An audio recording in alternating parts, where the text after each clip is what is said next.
"You can have my entire planet if you tame this predator," the Empress laughed, and then the man. The Imperial Throne Hall was larger than most cities. Its ceiling curved so high that clouds drifted beneath it, shaped by hidden machines to impress visitors. Thousands of alien nobles sat on floating platforms, their bodies wrapped in silk, crystal, metal, or living armor. Every powerful species of the galaxy was present. At the center sat the Empress. She was ancient, though her body looked young. Her crown floated above her head, glowing with soft blue light. Her eyes were sharp and amused, always searching for entertainment. Today she expected plenty. A massive projection appeared in the center of the hall. It showed a planet covered in dark forests, violent storms, and deep oceans. Scars marked its surface, as if the world itself had fought many wars. "This," the Empress said, her voice echoing calmly, "is World K-739, a death world." Several nobles shifted uncomfortably. The image changed. A creature filled the projection. It stood taller than a transport ship, with 6 powerful legs and armored plates covering its body. Its head was wide, filled with rows of sharp teeth. Yellow eyes stared directly outward, cold and intelligent. "This is the apex predator of K-739, the Empress continued. "It does not hunt for food alone, it hunts for dominance." A scientist stepped forward and bowed low. "Your Majesty," he said, "every expedition we sent failed. Machines were destroyed, armed units vanished. Even orbital strikes failed to eliminate it. The creature adapts." The hall filled with quiet whispers. The Empress smiled. "Marvelous," she said. "A monster that cannot be controlled." She leaned back on her throne, clearly pleased. Then a new figure stepped forward. He was small. Compared to the others, he looked fragile. 2 arms, 2 legs, no armor, no weapons, no glowing implants. He wore a simple dark uniform. His hair was dark, his face calm, his posture relaxed. The human representative, many in the hall laughed softly. Some openly mocked him. "Why is that one here?" a noble hissed. The Empress raised an eyebrow. "So," she said slowly, looking at the man, "you are human." "Yes, Your Majesty," the man replied. His voice was steady, not proud, not afraid. The Empress tilted her head. "Your species is new," she said, "from a death world of your own, if I recall." "Yes," the man said. "Yet you come here without fear," she continued. "Do you understand what stands before you?" The projection of the predator loomed large behind him. "Yes," the man answered. The Empress laughed. It was a beautiful sound, musical and cruel. "Then allow me to make this session interesting," she said. "Human, I offer you a challenge." The hall grew silent. "If you can tame that predator," she said, pointing at the projection, "you may have the entire planet." Gasps echoed across the chamber. Some laughed. Others stared in disbelief. The Empress leaned forward, her smile sharp. "But if you fail," she added, "your species will be officially classified as foolish." Laughter erupted across the hall. The human did not laugh. He did not bow. He simply nodded. "I accept," he said. That stopped the laughter. The Empress blinked once. "Very well," she said. "Prepare the arena." The arena was located beneath the throne hall, carved into the planet itself.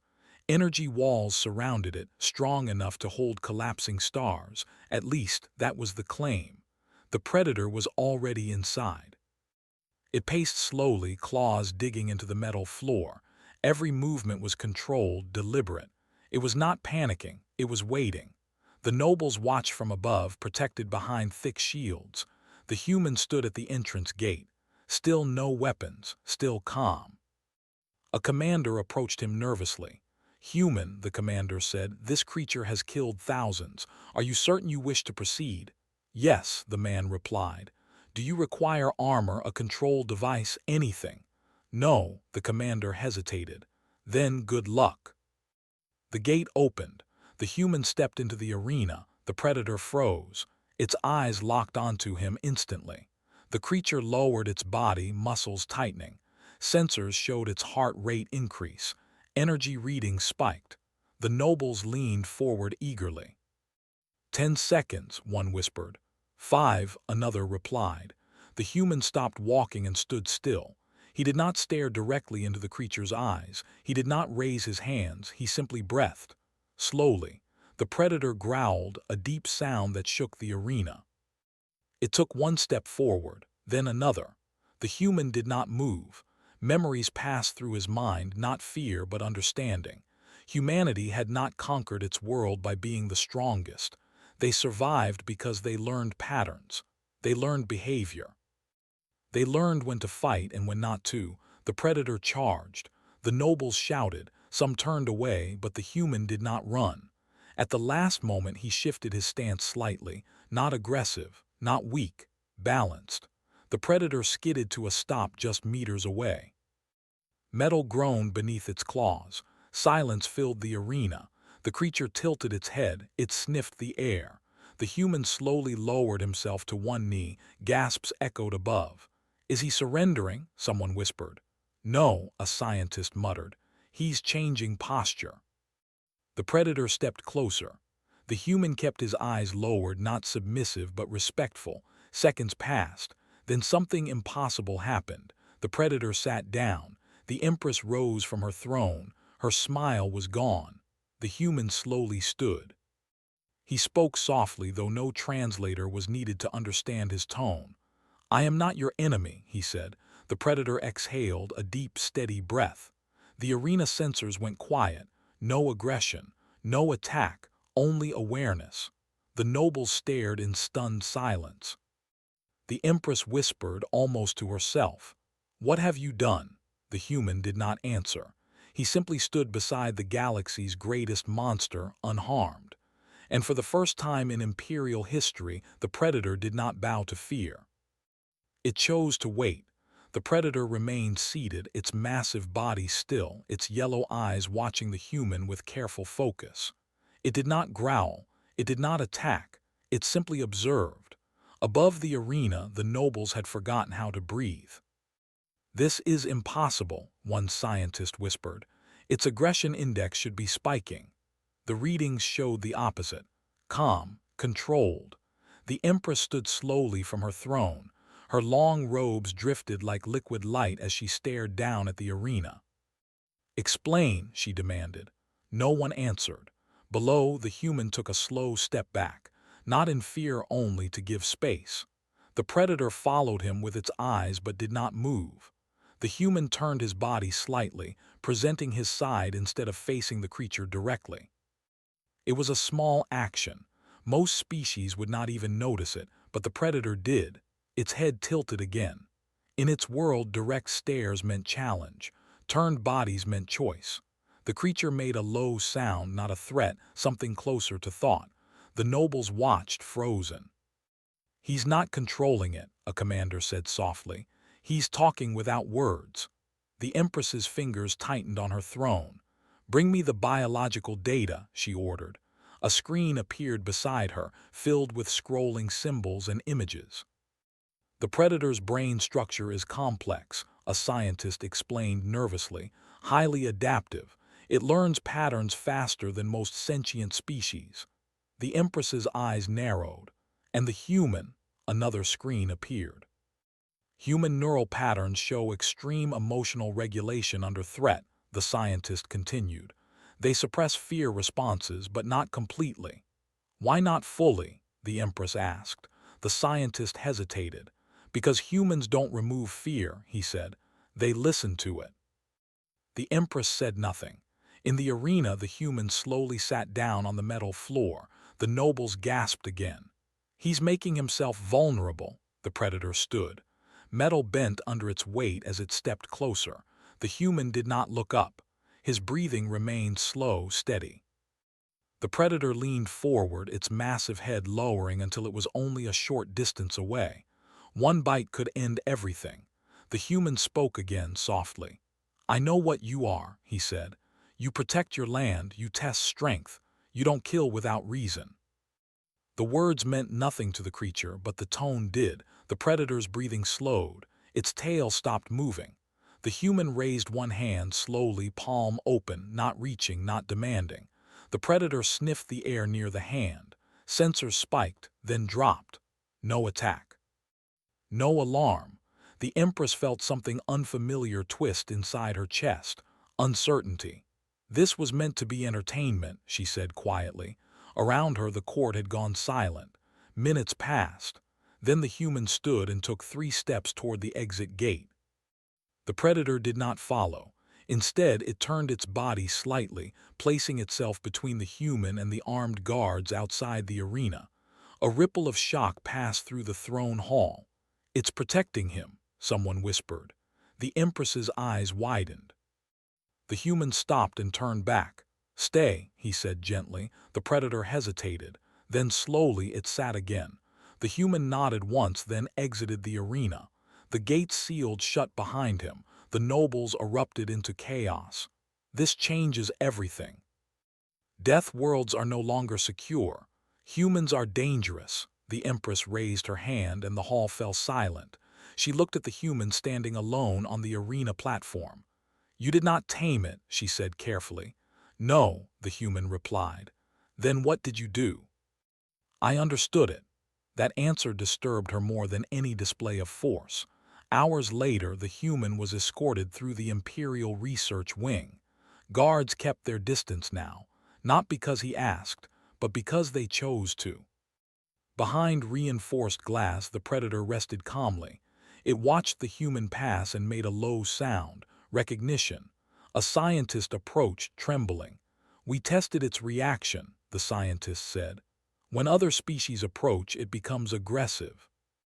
When you approach, it stabilizes." "Because I'm honest," the human said. The scientist frowned. "Honest? Predators know lies," the human replied.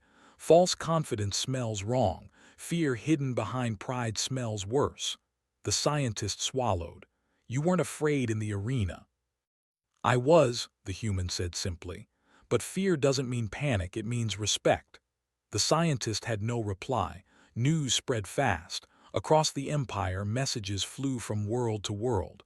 A human had stood before an untamable monster and lived, not by force, not by technology, but by something older, something human. The Empress watched the reports alone from her private chamber. For the first time in centuries, she replayed a moment not for pleasure, but for study. The moment when the predator stopped, when the human did not run. She summoned the human. When he entered, she dismissed all guards. "You surprised me," she said. "That was not my goal," he replied. She studied him carefully. "What would happen," she asked, "if humans faced something that truly hated them?" The human thought for a moment. "Then we would still try to understand it," he said. "And if that failed, we would endure." The Empress leaned back slowly. "Your species is dangerous," she said. "Yes," the human agreed. "But not in the way you think." She laughed softly, but this time there was no mockery. "Leave me," she said. When he was gone, she looked at the stars beyond her window. For the first time, she wondered if humanity's greatest weapon was not strength, but patience. And somewhere deep beneath the palace, the galaxy's deadliest predator waited calmly, not for orders, but for the man who had treated it as an equal. The Empire did not sleep. Messages crossed the stars faster than thought. Courts, councils, and war rooms filled with voices speaking the same words again and again. The human stood before the predator. The predator did not attack. The predator chose. Across hundreds of worlds, fear quietly changed direction. In the imperial capital, the Empress sat alone at a long table made of black crystal. Around her floated images from many systems. Nobles argued. Admirals demanded answers. Scientists requested more time. "The creature cannot be allowed to remain near the human," one voice insisted. "If humans can influence Death World predators, they could destabilize the balance of power," said another. "We should restrict human movement immediately," a third suggested. The Empress raised her hand. Silence returned. "You speak as if humanity planned this," she said calmly. "They were invited." No one argued that point. She turned her gaze to the image of the human representative, standing quietly in a research corridor, hands behind his back. "He does not behave like a conqueror," she continued. He behaves like a witness. That unsettled her advisors even more. Below the palace, in a reinforced habitat built for extreme conditions, the predator walked freely for the first time. No chains, no control fields, only wide spaces and artificial terrain that copied its home world. The human stood at a distance, watching. He did not approach unless the predator chose to come closer. It did, slowly, carefully. The predator stopped several steps away and lowered its head slightly, not in submission but acknowledgement. Scientists observed from behind shields. It responds to proximity, not command, one whispered. The human never forces interaction. Then how does he influence it? Another asked. By being predictable, the first replied. Consistent, calm.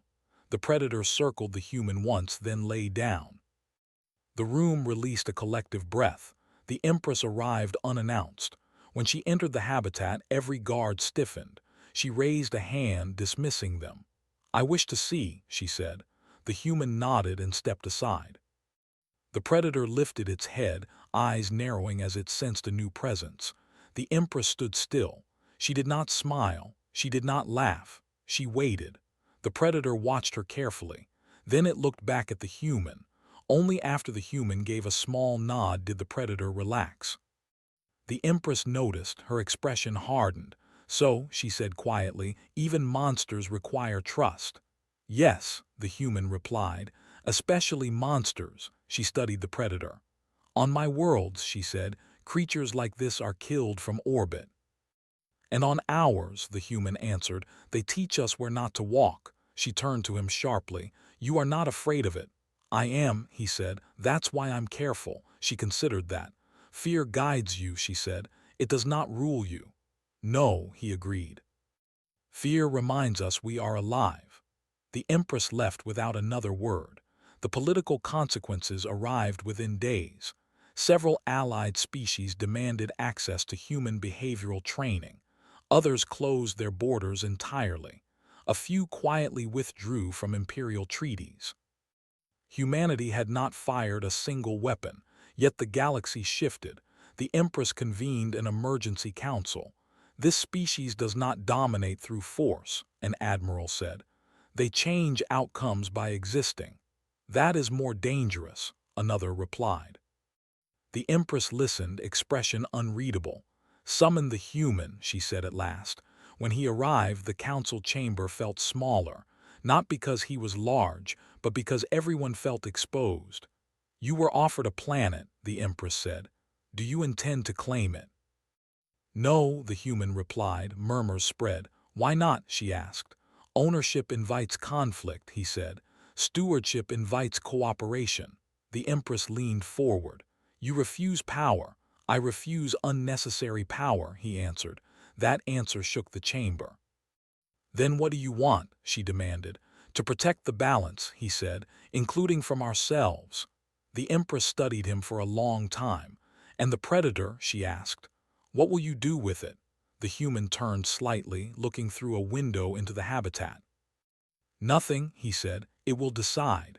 As if called by the words, the predator approached the glass. It did not roar. It did not threaten. It simply stood there, waiting. One of the council members whispered, It follows him. No, the Empress corrected softly. It trusts him. That truth unsettled her more than rebellion ever had. Later, alone again, the Empress watched old records of her reign. Worlds conquered, species subdued, predators eliminated. She had always believed control meant safety. Now she wondered if control only delayed consequences. She summoned a private message to the human. Why you? She asked. Why does it respond to you? The human's reply was simple. Because I never promised safety, he said. Only honesty. The Empress closed the channel. For the first time in her long life, she felt unsure of the future. And somewhere deep within the palace, the galaxy's most feared predator rested peacefully. Not because it was controlled, but because it had found something rare in the universe. Understanding. The Empire waited. Across thousands of worlds, rulers paused fleets, traders delayed jumps, and scholars stopped arguing. Everyone was watching the same thing. The Empress had made a promise.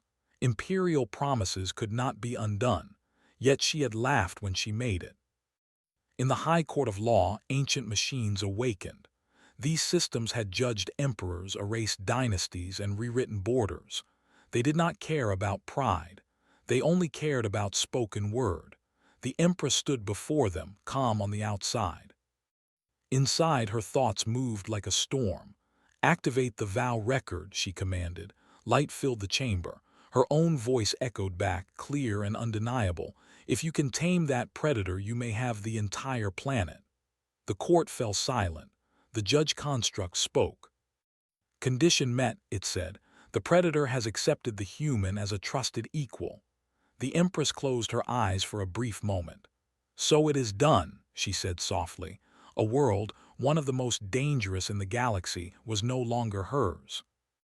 The human stood nearby, hands behind his back, posture respectful but firm. "You may claim the planet now," the Empress said, opening her eyes. "It is yours by law." The human shook his head. "I do not claim it," he replied. A wave of confusion spread through the chamber. "You refuse?" the Empress asked. "I redefine," the human said. The judge construct paused, processing. "Clarify," it demanded. "The planet will not belong to humanity," the human explained. "It will remain free, protected, studied without exploitation." Murmurs spread like fire. "You give up ownership," a noble demanded. "No," the human answered. "I give up control." The Empress stared at him. "Why?" she asked. "Because control created this problem," he said calmly. "Understanding solved it."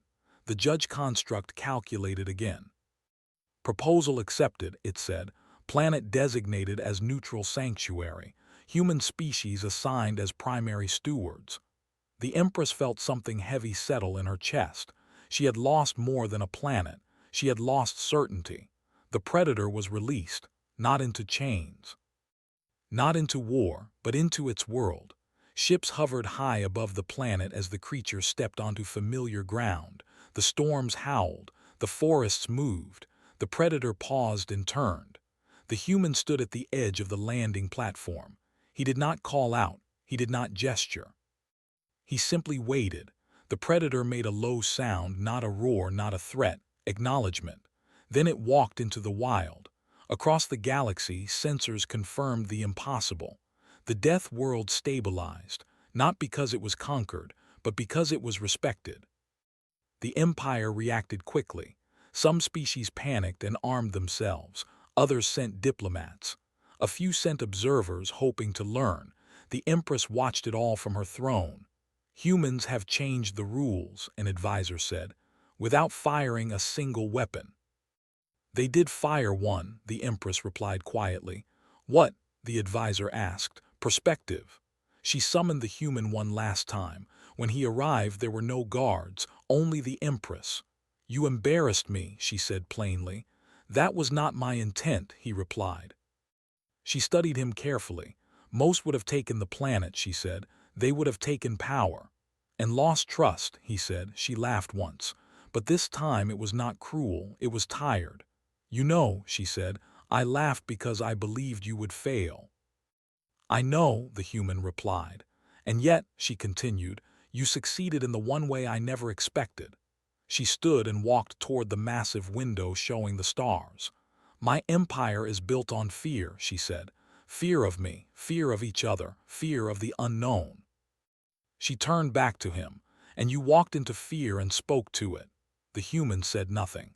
The Empress bowed her head slightly, a gesture no one had ever seen from her before. "Humanity will be remembered," she said, "not as conquerors, but as the species that monsters listened to." Years passed. The neutral world became a place of learning. Predators were studied without cages. Death worlds were approached with care instead of weapons. Human advisors were requested across the galaxy, not as generals but as mediators. They taught others what they had learned the hard way. That fear was not an enemy. That dominance was not strength. That survival came from balance. And deep within the wilds of that world, the great predator still lived, not guarding humans, not serving them. But when human ships arrived, it watched from the shadows. Calm, aware, respectful. On her final day of rule, the Empress recorded a message for her successor. "I once laughed at a human," she said. "I believed power meant control." She paused. "I was wrong." The recording ended, and across the stars the story spread, about a joke that cost an empire a planet, about a predator that bowed to no throne, and about a species that proved the greatest strength in the universe was not force, but understanding.